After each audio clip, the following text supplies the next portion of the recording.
Hello and welcome to Cutscenes. I am your host today, Joey, and I'm joined by, just one of you. Hello, Tim. Hello, I'm pretty sure Alex is lost in a subway. I think he's lost in a subway too. That boy couldn't spot an anomaly from his own arse, could he? No, his arse is an anomaly. How is it so cushy? Oh my god, it gets rounder on every corner. So Alex isn't here, but he does have a fantastic arse. Tim, how are you? I'm good, how are you? I'm very, very well. So we went to something quite special, right? This film, time of recording, so let's date our recording, Tim. The 14th. The 14th of April. Tim will be, when this film releases, Tim will be wed. I will be 35. Alex will still have a great ass. We should specify this is in the year 1992. Tim and I got tickets separately to advanced screenings of the film Exit 8. Yes. Very, very cool thing to do. Just enjoy an advanced screening. Tim, when did you watch the film? What time is it? I got into the cinema about 2 hours ago. Okay, nice. Mine 26 hours ago. I went to see it last night, at 8 o'clock. So we're recording this. Tim is fresh out of the cinema. Tim, Exit 8, have you played the game? No, but I'm aware of it. Okay. Have you played it? I have played the game. Okay. I've put 3 hours into the game. Okay. That is much more than I would put in any other Anomaly Hunter game.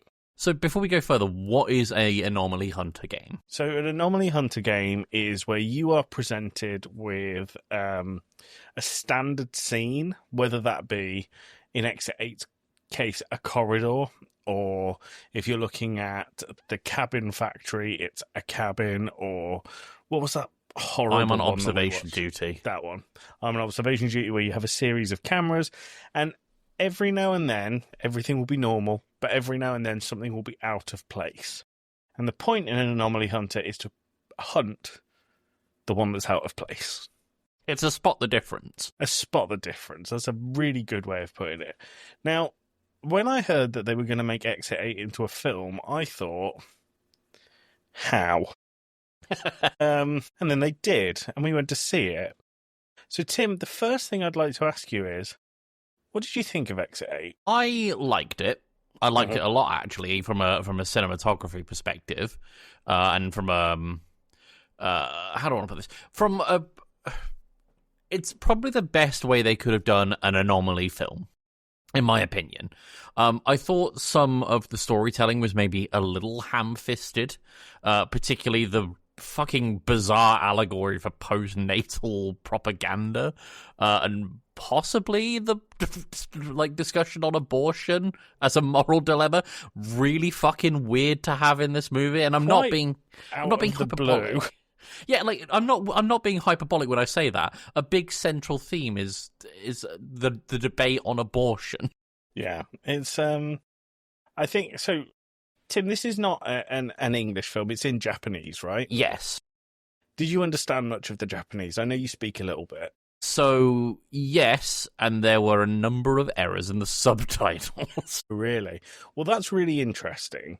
So, when I went, because this was the advanced screening, because the tickets were actually free, Mm-hmm. the cinema was packed. Yeah, ours was surprisingly busy as well. Well, I mean, it's a free ticket to a film that's not out yet. Yeah, so. but it's like we have a really small cinema in the town that I live in. This was also a very small cinema. It was also a really weird cinema. You know most cinemas where you go in at the back or the front and you have to go up steps, so you're kind of staggered down, so you always have a good view. The cinema we went to see it in, me and friend of the pod, Chris, we walked in and it was a flat room. So ours is a bit like that. It's like you kind of start from the top and it's got the most gentle incline. Ours has no incline, so it's flat. If you just looked straight ahead, you would see the seat in front of you. And the screen is like that. It's on a stage. It's very strange. Very weird. So the reason I ask, how much did you think? So the film starts out and I'll get to my thoughts on it, having played the game in a minute. The film starts out in a first-person sequence for a really impressively long amount of time. Yeah, like some of the shot composition, like particularly like the reflections on the glass of the protagonist, really well done. Like it's quite clearly in terms of like post-production, like just an overlay essentially. Yeah. But it does such a good job that it sold the illusion enough for me to not break my immersion. I agree. So the whole first-person sequence, you have a man on a train, and there is a businessman screaming at a woman holding a baby that's crying. And then he gets a phone call from some mysterious woman who you learn more about as the film goes on. Tim, what did that conversation go like, having just seen the film 2 hours ago? Hello, where are you? I'm on the train. I'm in the hospital. What's wrong? I'm pregnant. And then the conversation just divulged into... The subtitle said, which is it? Which is definitely not correct. Like, the correct thing is to be like, what do I do? That's what she was actually saying. Okay. Gonna stop you there. Before we started the film, Chris turned to me and went, do you know what would be really interesting? If you did a horror film in a foreign language with no subtitles, do you think people would pick up on where the horror is?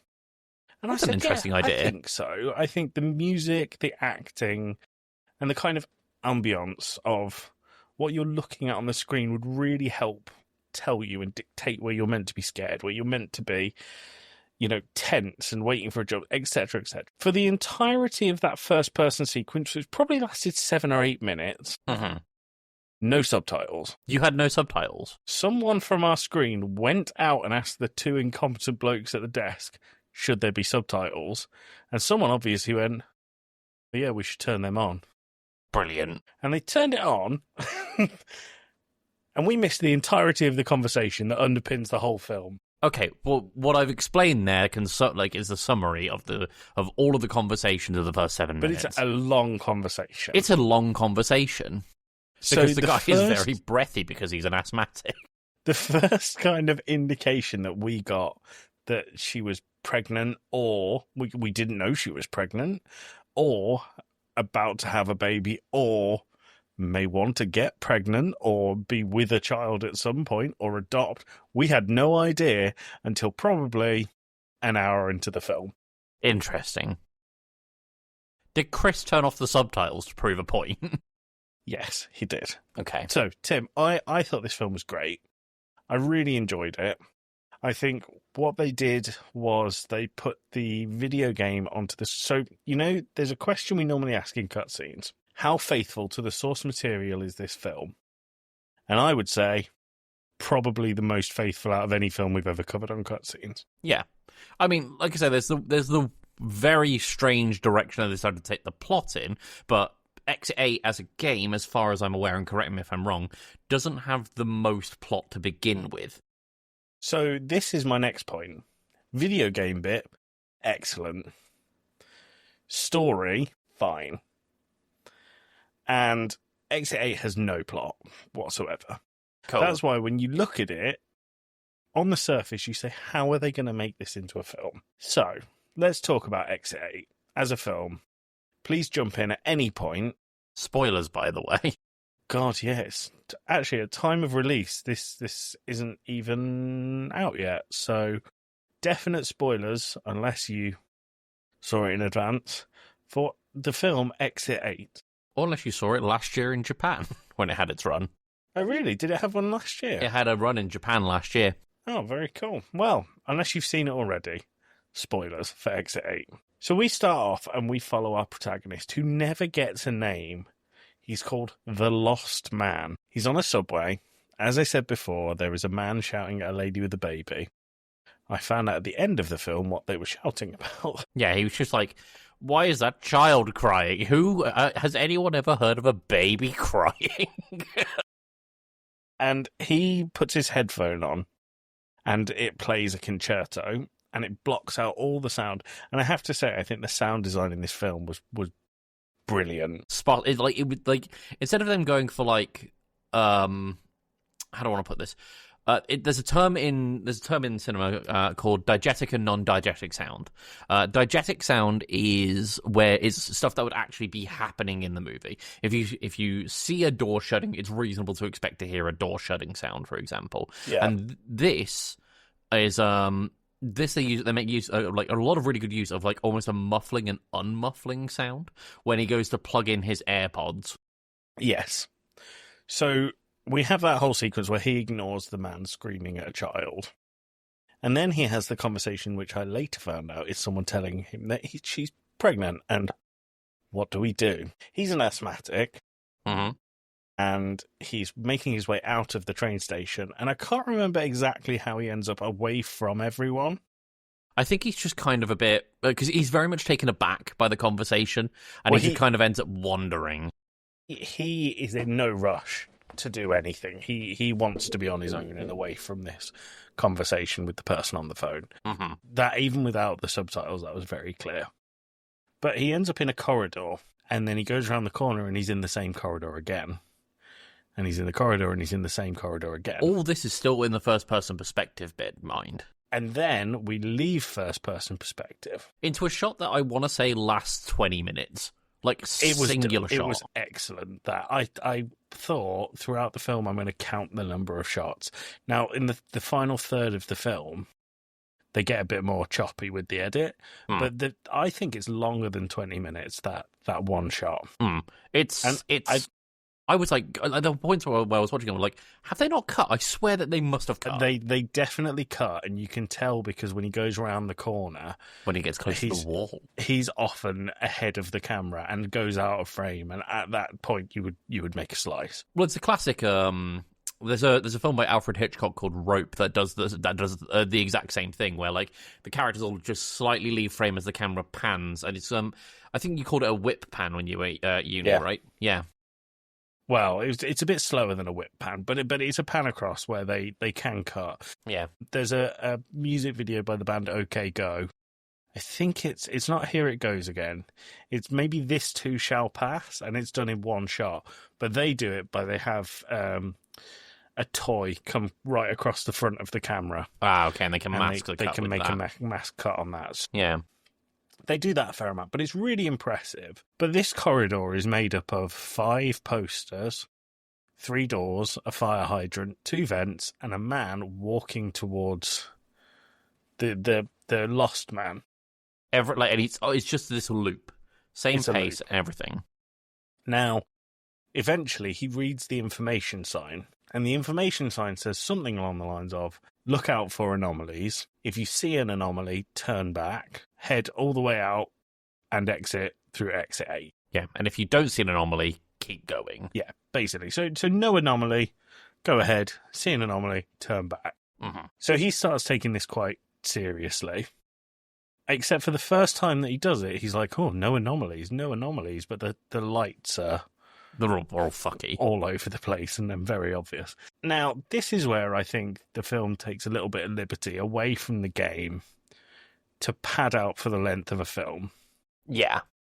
Whilst we're doing this, the lost man is he seems quite accepting that he's not going to get out of this, and he's like losing interest with what is and isn't an anomaly.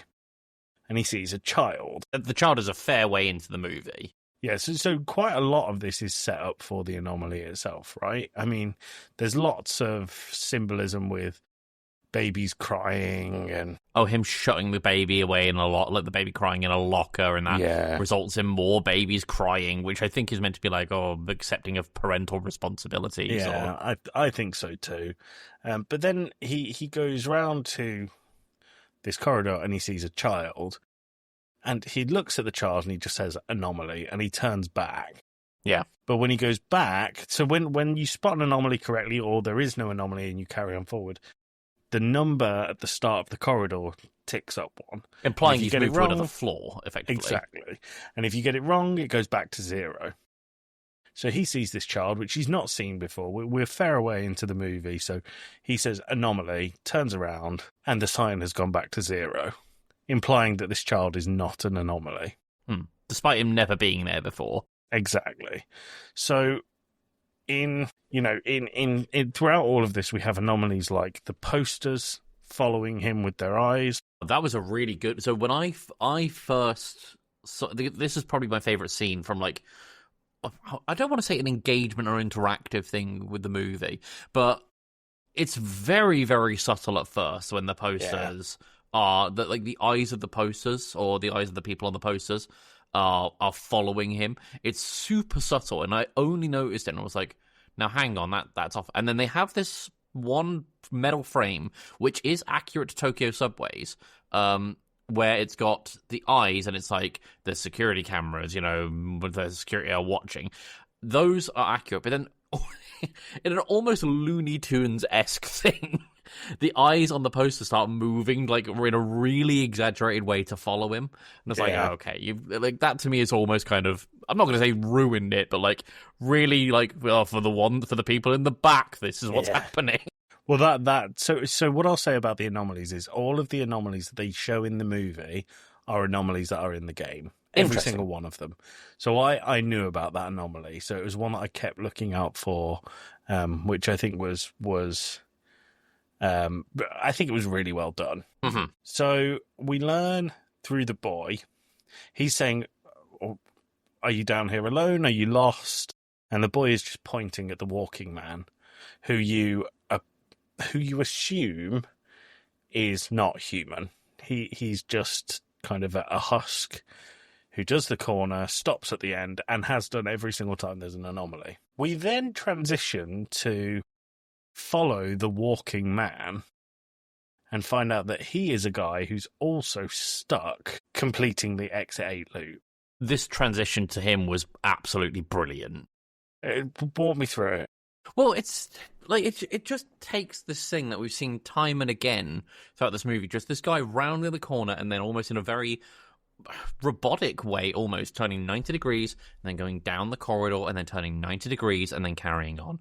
But this one time, the one time we see the boy, like I guess their paths have crossed or something, because like it cuts to following the walking man, and you as the audience are kind of left a bit like, what's this about? We've seen this guy a bunch of times. Then it's revealed to be a human, and we don't see the lost boy, like the lost man rather. I would say another 30 minutes or so. And instead the story almost just completely is like, okay, but fuck this guy for a minute. We're going to focus on these two. Yeah. For about 30 minutes or so. Yeah, and you find out that the walking man has his own version of the walking man, which is like this girl in the subway who he calls the monster. Yeah, after an interaction he has with her. Yeah, I think it was really clever. None of that is in the game whatsoever. No. Now, I can't remember. I really should. It was only a day ago. I can't remember how we get back to... I can remember. So the walking man... The girl who is the walking man's walking man says, "Do you think we're down here because we're guilty about something?" And that kind of sticks around as a bit of a punishment motive for being in there, I guess. Yeah, like she brings up the idea of it being hell or purgatory, or or there because of guilt, and we never find out what the walking man is guilty about, but he's definitely guilty about something. Mm-hmm. And he is up to level 6, so he's nearly out of the Exit 8. And the boy points out an anomaly that the walking man ignores. Well, the boy doesn't talk. No, that's true. But he was standing staring at an anomaly. Yeah, almost. I don't want to compare him to like a setter hound or something like that. But like, if you were out like, I don't know, out somewhere and your dog was sat looking and just staring at something and not wanting to move, you should probably check it out. Yes, but he's doing that.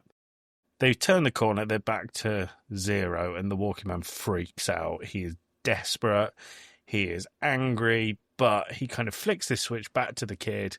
I need to be there for the kid, I need to reassure the kid. Take my hand, let's get out of here. And they turn the corner, and the corridor is not the same.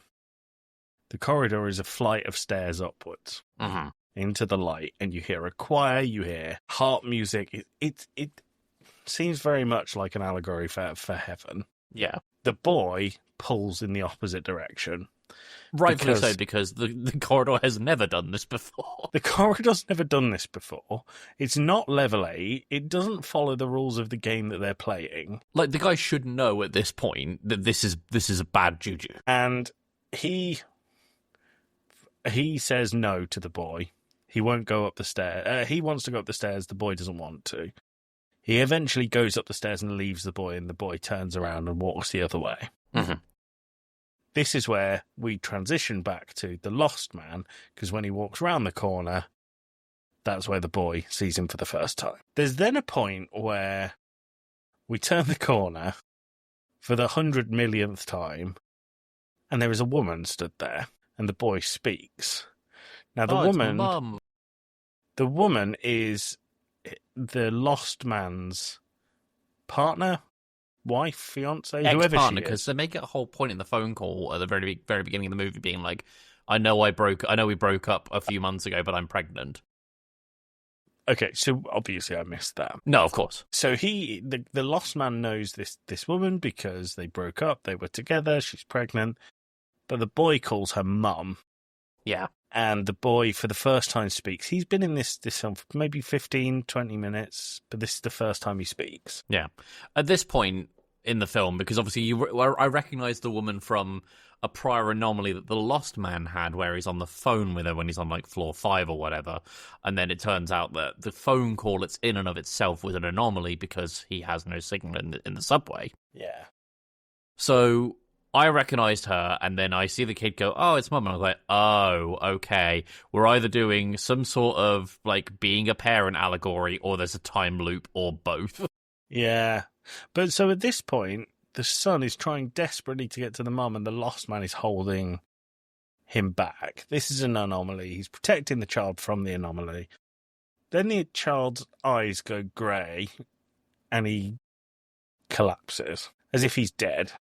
Well, the anomaly, as I'm going to call it, the anomaly, yeah, very good.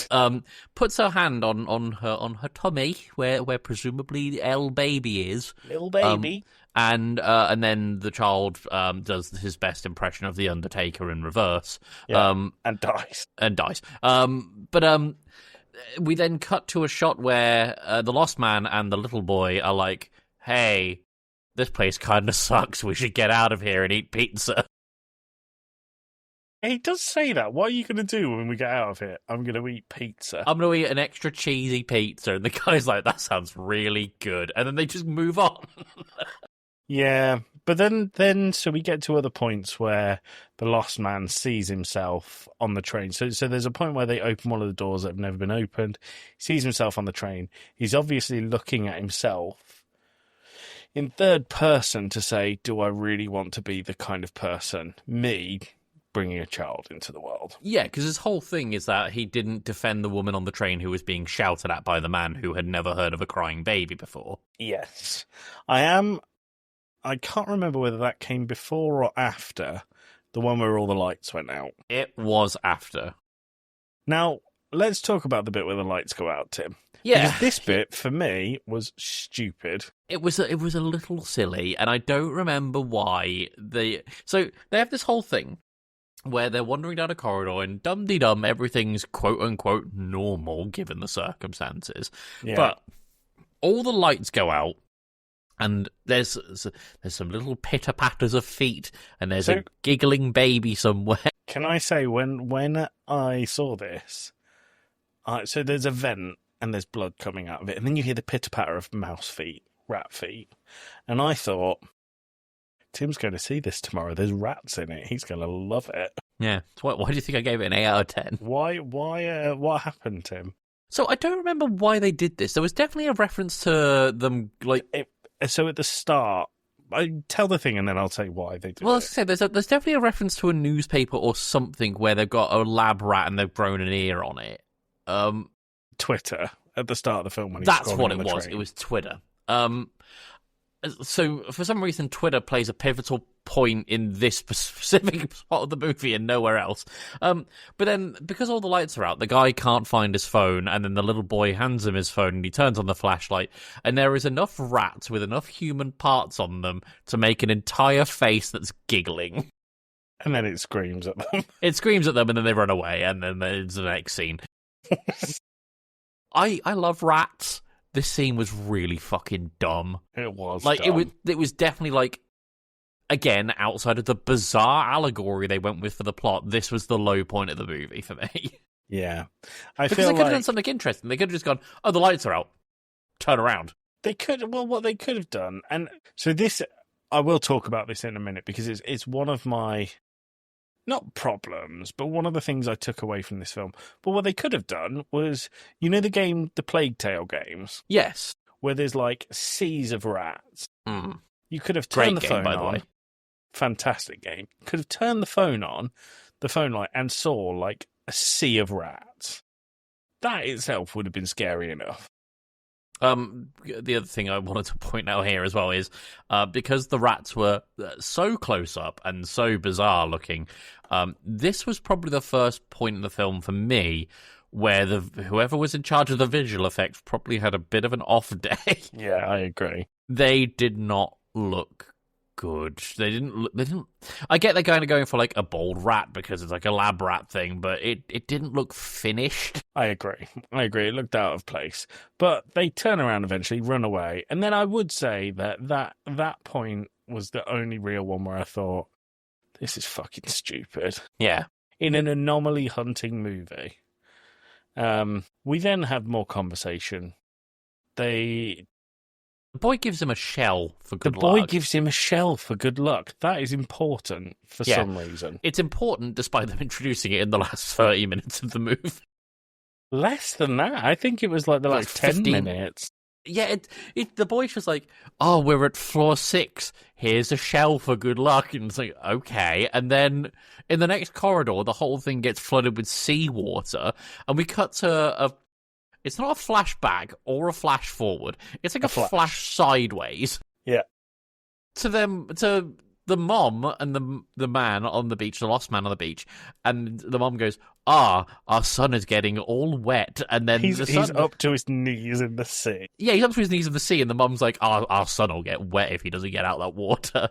And then he comes out of the sea and goes, Dad, I found you a shell, and then the dad like hugs him super fucking tight, and then you're meant to go, that's what the shell was for. But if they introduced the shell maybe an hour before, that probably would have paid off a bit better.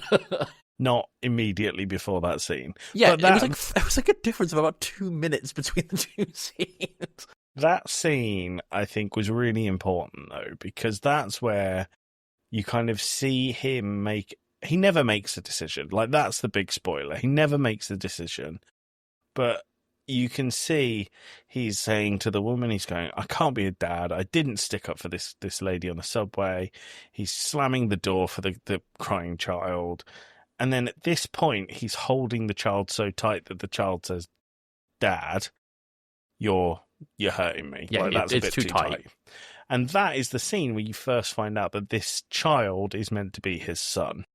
If that wasn't immediately off, It was obvious, but it was the first time that they explicitly say it. It's that for those in the back a moment again. Yeah. But the corridor, it reminded me a little bit of, The Shining with the blood out the elevator. Yeah. It was a lot like that, except for probably far more extreme. And he lifts the child out onto the sign that's kind of been prevalent throughout the film. Mm. And then I thought in the film he died because he just disappeared.